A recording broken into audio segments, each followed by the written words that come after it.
Trent Horn is our next speaker. He is a Catholic apologist. He's an author. He's also the host of the Council of Trent podcast. He's dedicated his career to helping others understand and then be able to defend their beliefs. He has appeared on various media outlets, engaging in respectful dialogue about faith, about culture, and life. Please help me welcome Trent Horn to the stage.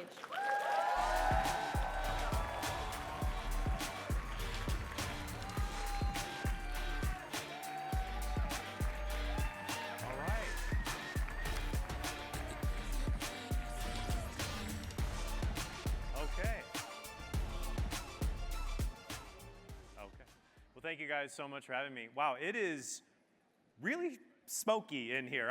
It feels like I am either in like a very Catholic or an Orthodox church or like a very non-denominational one. They forgot to turn the smoke thing off. Like it's one of the two. It's like incense or fog machine. I'm like, what is going on? So, well, thank you guys so much for being here. And I was sharing with some of the live action staff backstage.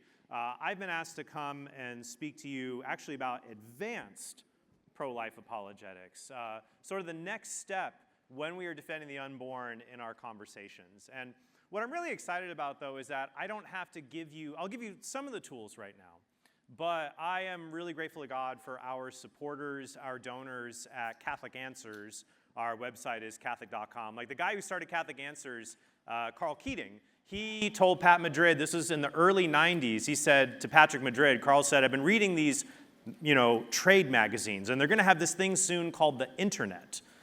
And he's like, you could do anything on it. Like, you could order food on the internet. And Pat Madrid thought, like, there'll be a computer and like a robot claw will grab the milk at the store. He's like, I don't know, something like that. But you'll be able to do all these things, and you can have your own address. And so I decided so he said, I reached out to get Catholic.com. Like, imagine getting Catholic.com. Like, we wouldn't even sell that to the Pope unless he was going to like excommunicate us or something.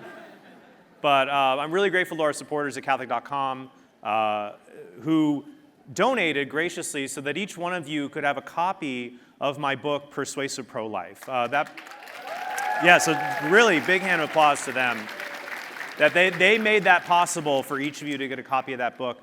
Because this is the book that I wish that I had when I was doing pro-life apologetic work. When I started, I guess the very first time I started doing pro-life apologetics, I was doing video production at my high school, and I was selling these videos of the football team, and I included a pro-life flyer in them. And then later on in community college, I remember, maybe this has happened to you, I was just really on fire. I wanted to do something about the pro-life cause, so I was in a public speaking class, and we had to pick a final topic, and I said I wanted to do abortion. And the teacher says, oh, that's the one topic you're not allowed to pick. I don't know if that's ever happened to anyone here, but if there's one topic you're not allowed to do for a final project in a college class, it's usually abortion for some reason. So I said, okay, that's fine. The teacher said, do you have another idea? I said, sure. How about what is a person? And then I was able to get in front of the class and talk about what a person is and what a person is not, and was able to have a good discussion with all of them. But during that time, I had to sift through a lot of the material that was out there among philosophers and people who've been engaged in the work at the grassroots level. And it was in a lot of different places. And what I tried really to do with Persuasive Pro-Life is divide it up into really 3 sections of just knowing the basics, what you need to do, what you need to know in an hour to go out to talk to 90% of people, and then how to grow and engage the final stubborn 10%. So beginning pro-life apologetics is basically getting a person you're talking to get the conversation back to the one question that matters most. What are the unborn? All right? If the unborn are not human beings, then abortion needs no justification. But if the unborn are human beings, abortion can't be justified. But a lot of times, people, they don't want to talk about that. They don't want to talk about what the unborn are. People instead will say abortion ought to be legal because look at all these bad things that will happen to born people if it's not legal for them. And they'll want to talk about that, about choice, about privacy, about overpopulation, about poverty, about sexual assault, about health complications. Talk about all of these things that are not the unborn. And pro-life advocates, we lose when we talk about that instead of the unborn. When we say there's adoption, when we say there are social welfare programs. But even if you didn't have social welfare programs, even if you didn't have adoption, abortion would still not be permissible because killing an innocent human being, directly killing an innocent human being, is never permissible. It is never the right thing to do. We may not know what the right thing to do is in a given tough situation, but we can certainly know what the wrong thing is and know at the very least not to do that. So that's the beginning approach, to at least get back to the question, what are the unborn? But then when you're there, people might kick it up a notch and say, oh, well, you keep talking about babies, saving babies. This isn't a baby, this is a fetus, or this is an embryo. Nobody knows when life begins. Or this isn't a person. It may be human. You may talk to someone, you go to a college campus, you get someone who takes one ethics class and they think they're Aristotle. Thinks like, well, they go, I remember once I was on a college campus talking to a guy and he came up to me, you think you know a lot about abortion, but imagine I was plugged into an unconscious violinist for 9 months. Is that what you're going to say? He's like, yes. I was like, yes, I have heard that one. That's been around for 50 years, and I will get to that. So really, there's three kinds of pro-choice arguments. There are arguments that just ignore the humanity of the unborn. So that's where you have to redirect the conversation. That's beginning apologetics. Get back to what are the unborn. Then there are arguments, the second kind are those that deny the humanity of the unborn. They deny, so we have to defend it. How do we do that? Well, we just use science and philosophy. We use science to tell you what something is, and philosophy to show how we ought to treat that thing. Ethics, philosophy, and we don't even need religion. I love when people say, well, you're just bringing up religion. I'll say, I haven't actually brought up religion once in this conversation. What I find are the people who bring up religion in the debate on abortion are almost always pro-choice advocates. Almost always pro-choice advocates will say, oh, well, God will forgive me for this, or we don't know if a fetus has a soul, or the Bible says that God gave us free will. They'll give all kinds of bad arguments that are pro-choice Christian arguments. Just like there were Christians that argued 150 years ago for slavery. There are Christians who argue for moral evils today and twist the Bible to suit their purposes. So my favorite biblical argument for the pro-life position is simply this. The Bible says that shedding innocent blood is wrong. Proverbs 6:16 says God hates 7 things. One of those are hands that shed innocent blood. And we know the unborn are human beings. Therefore, the Bible condemns the shedding of their innocent blood. And we know that scientifically. Just as we know scientifically, a black man in the year 1850 is a human being and you ought not enslave human beings. We know scientifically an unborn child is a human being. Oh, it's not human, it's a fetus. Well, here you should ask the question, what is a fetus? When you are in these conversations, when you, as Greg Koukl says, when you ask the questions, it takes you out of the hot seat and it puts you into the driver's seat of the conversation. Do that whenever someone essentially brings up a term to try to corner you in. So if someone says, well, it's not human, it's a fetus, you can ask them, well, what is a human? Make them define the term.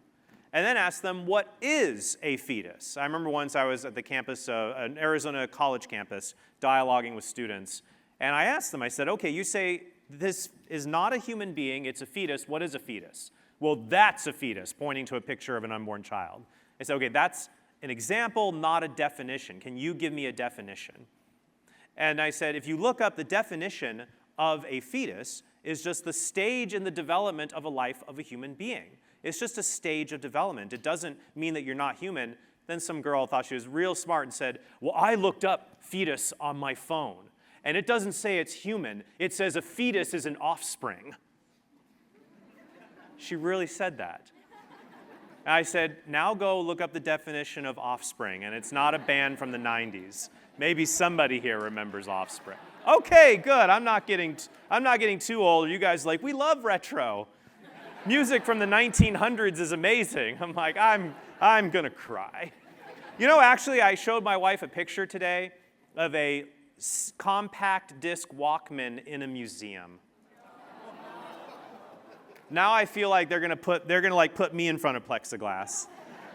I'm just gonna be there like Woody in the alternate ending of Toy Story 2, adored by children everywhere, never be broken again. So to say, look, how do we know the unborn are human beings? Well, they have human DNA with approximately 46 chromosomes. Be sure to say approximately. Some people have one less, one more, but if you have human parents, you have human DNA, you're human. But here's another advanced tactic. People will throw a curveball at you. Well, wait a minute, my skin cells are alive and human. Am I killing human beings? They're living human cells with approximately 46 chromosomes. And we want to say, well, you have to be alive, human, and a whole organism, not a body part. And I use something called the NET test to show whether something is a body part or is a whole organism. If I can give the thing that NET, N-E-T, nutrition, environment, and time, if I can give this living thing the nutrients, the right environment, and enough time, is it possible for it to develop into a mature member of a species?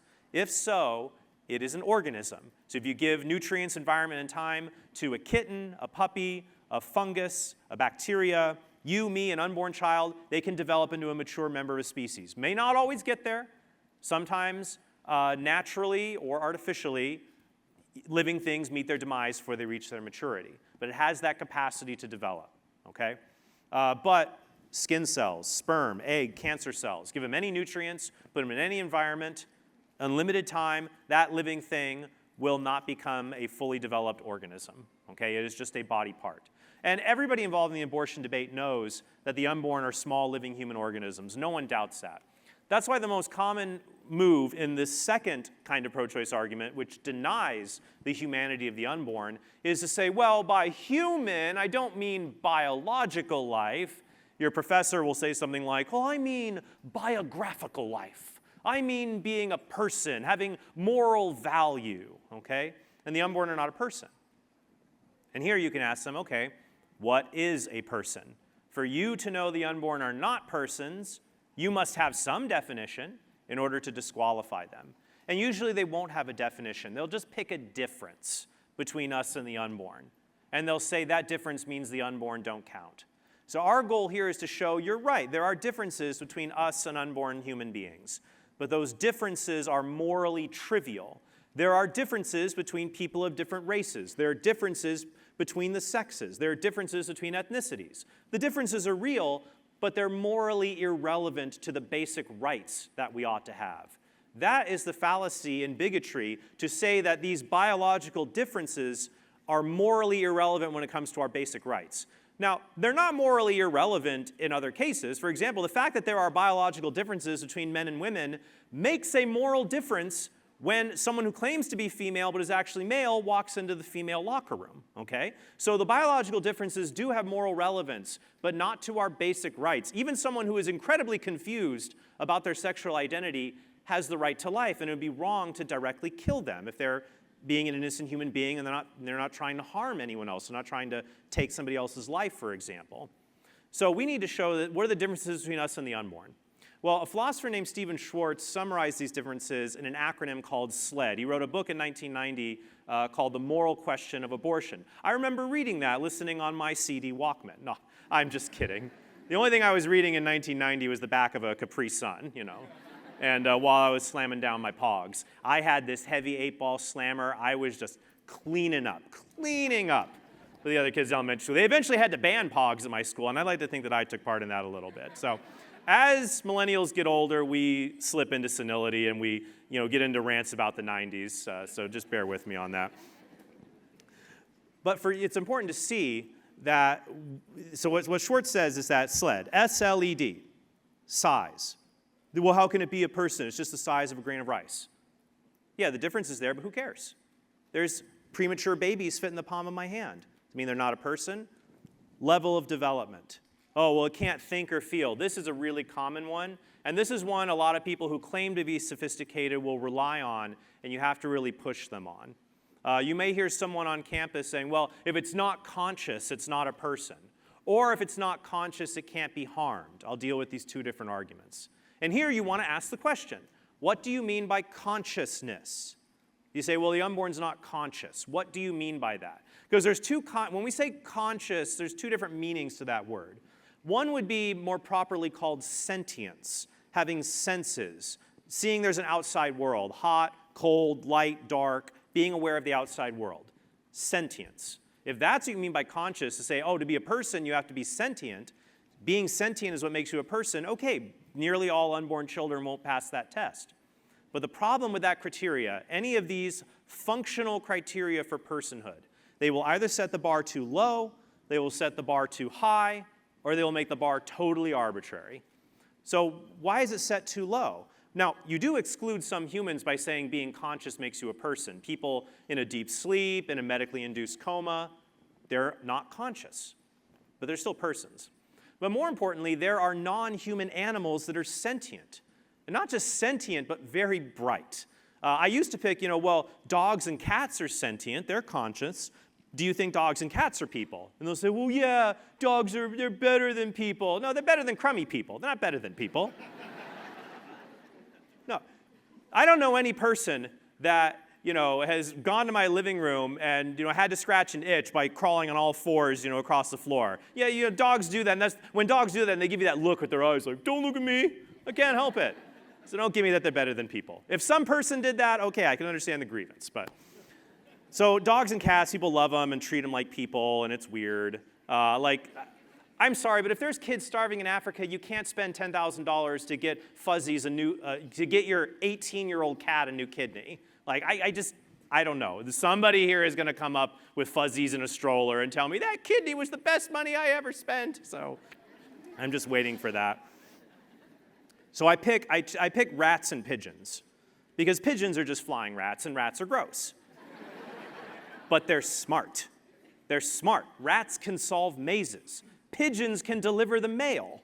They're certainly aware. They're aware of the outside world more so than a newborn infant. Newborn infants just eat, sleep, cry, poop. I'm sure it's a wonderful life for them, but it's not as rich intellectually as that of a homing pigeon. But guess what? Infants are people, homing pigeons are not. So that shows that sentience, bare consciousness, is not what makes you a person. Now, someone might say, oh, but it has to be higher than that, rational thought, beyond what even a pigeon or rat could do. Fine. No infant can pass that test. Too high, too low, or they'll say, well, it's any human that's conscious. Okay, why does consciousness matter? You said it didn't matter for the rat. It sounds like you're not using it to include people, you're just using it to exclude the unborn. Human plus conscious is just as dubious as human plus white, human plus male, human plus property owner. Why not just human? What's wrong with that? Now, you have to be careful. You don't want to say that a person, the definition of a person is just a human being. I saw a pro-choicer once in a debate kind of trip up their opponent by saying they showed pictures of Superman and Yoda, and we're showing, are these not persons because they're not human? And I'd say, no, they are persons.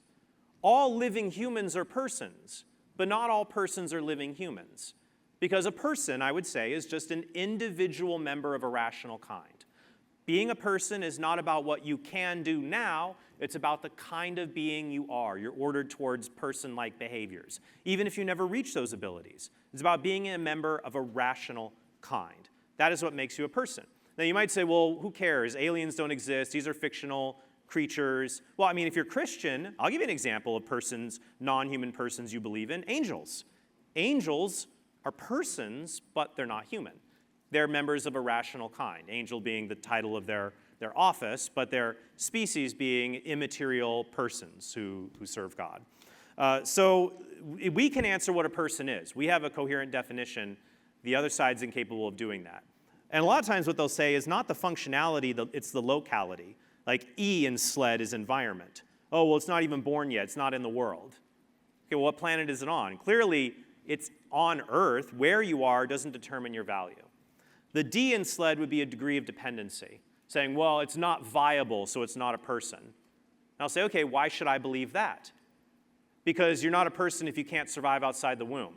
No, that's not an argument. That's just you saying viable again. You're just making a circular assumption. Viability makes you a person. The unborn are viable from the moment they are conceived in the womb. They're viable because they can live where they ought to live. They live in their natural environment. Saying that they're not viable because they'll die if you put them in a place that would kill them doesn't prove they're not persons. Imagine the Martians figured out Elon Musk wants to get us all to go to Mars, and they really don't like that idea, so they want to show us what for, and they abduct some of us from Earth and put us on Mars. Okay, what's going to happen to us? Give you a hint. Did anyone see the original Total Recall? It wouldn't be like that, which I think would be hilarious. I can't breathe in here. So I hope you don't watch the remake, by the way. Don't watch any of the remakes. Don't watch remake of RoboCop. Don't watch remake of Total Recall. Don't do it, Gen Z. There are originals in the 1980s on Laserdisc that you can enjoy, okay? You can just watch that. Although I love at the end of Total Recall, like Arnold Schwarzenegger's eyes are bugging out of his head, and his head is swollen to twice its size, and then it ends and he's back to normal completely. Nothing has changed. But the point there is, that would not prove we're not persons just because the Martians put us in a place that would kill us. Likewise, putting the unborn in a place, i.e. delivering them prior to 24 weeks of age, would kill them, doesn't prove they're not persons.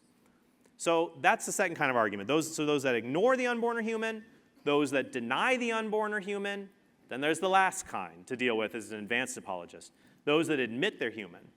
Yeah, they're human, but so what? Or they're human beings, but they don't have a right to life. I'll deal with these in order of sophistication, starting with the most sophisticated. So the viability argument, sometimes people get trapped and they'll say, okay, in fact, I was on the radio once with a woman. She said, well, it's not a person because it's not viable. I said, okay, are you saying that when human beings are at their maximum level of helplessness, they're not people? Well, it sounds bad when you put it that way. So she didn't have an answer.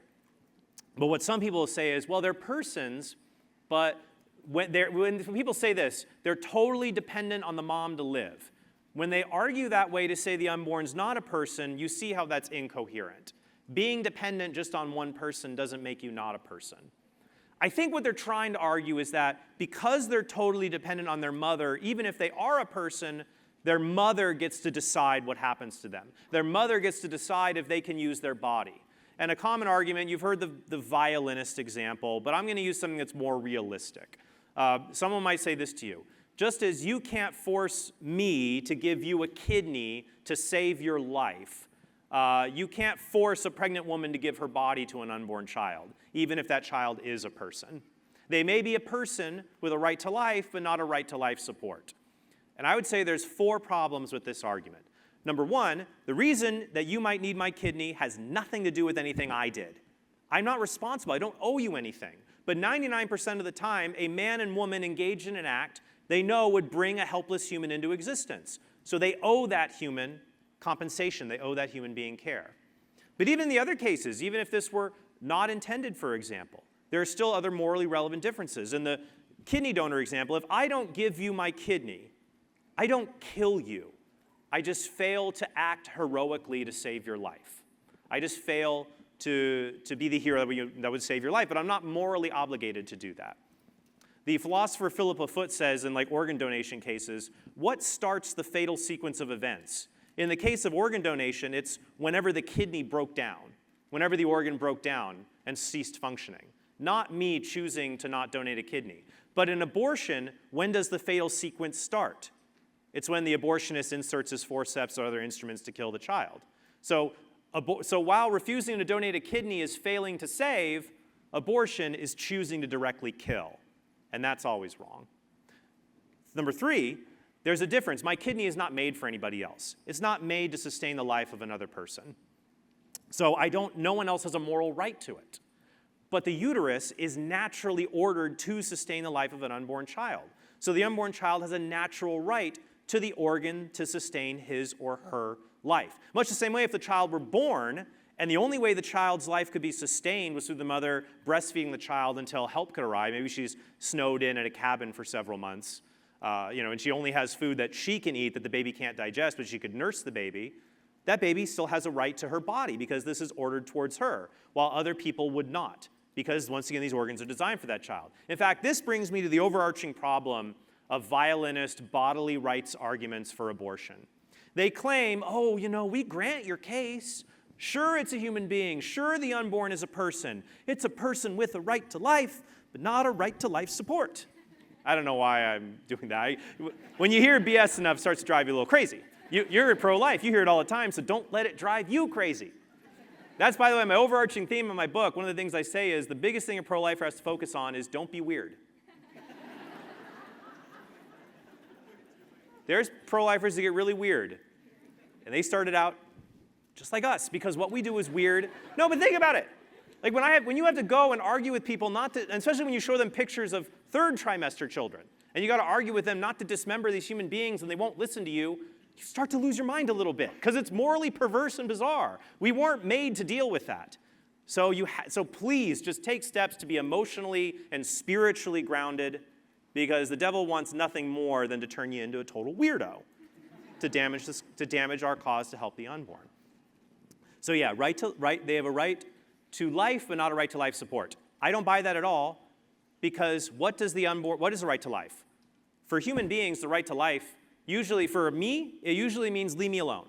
Don't shoot me, don't stab me, don't make me watch the new Snow White, just leave me alone. Leave me alone and you won't kill me. Now, I know that's not correct. That's an argument against torture, not murder. But the point remains. The point remains. If you leave me alone, you'll probably respect my right to life. But if you leave a newborn infant alone, you don't respect their right to life. You violate it. And it's the same for an unborn child. So when they say, oh, I'll grant you they have a right to life, but not a right to life support, I would say, okay, what else do they have a right? If they have a right to life, then tell me one thing they have a right to beyond their mother's body. And they're not going to be able to say anything, because to them, saying someone is a person, it's a person in name only. Okay? They don't understand that the notion of what it means to be a person is not just an island among other islands that is just left alone. As persons, we have rights, but our rights also entail moral obligations to one another, starting with the obligations of fathers and mothers to care for their children. And so once you get through all of this, I will say there's one last stopgap for a pro-choice advocate when all of these arguments fail. They'll just say, yeah, it's a baby, but I don't care. I don't care it's a baby. I'm going to do what I want to do. It's my life. And here I would recommend, to varying degrees, gently or less than gently, shaming the person. That's all you're left with at this point. I had a person on the radio who basically said this once, and I said, all right, well, and for everyone listening out there in radio land, there's two worldviews here. My worldview is that every single human being should be protected under the law, should be loved, should be cherished, regardless of their functional ability, regardless of what they can do for others. It's not what you can do that matters, it's what you are, and all human beings should be treated equally because we're all equally human. And that's the society we should live in. And the caller I'm speaking with thinks that bigger people should get to kill smaller people because it's more convenient for the bigger people, which I would say is the essence of barbarism. So, ladies and gentlemen, I'll let you decide. And the guy on the phone's like, wait, boo, boo, and we're going to move on to the next caller. But sometimes you have to remember, when you're dialoguing with people and they just stick their foot down, sometimes, one, you're planting a seed, they try to save face, and it may not come to them till weeks, months, or years later. But if you're on campus, if you're on a dialogue with someone on YouTube or Instagram or TikTok, a lot of times it's not for them. Your goal is just for everybody else watching to see, at the very least, man, that pro-life person really made a lot of sense. That pro-life person, that made sense. They were a normal person. They weren't saying it could be ethically permissible to create brainless human beings, brainless children to use as sex dolls.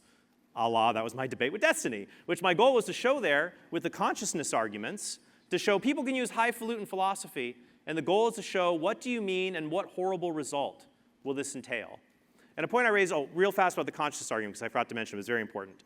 When they say, oh, well, a fetus, abortion doesn't matter. They'll say, even if it's a person, it doesn't matter because you can't harm somebody if they're unconscious. You can't harm someone if they're unconscious or never aware of anything. This person is confused hurt with harm. They're not the same. Hurt means to cause pain.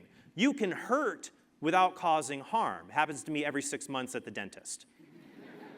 It's always like, did you floss? Sure, we're going to find out.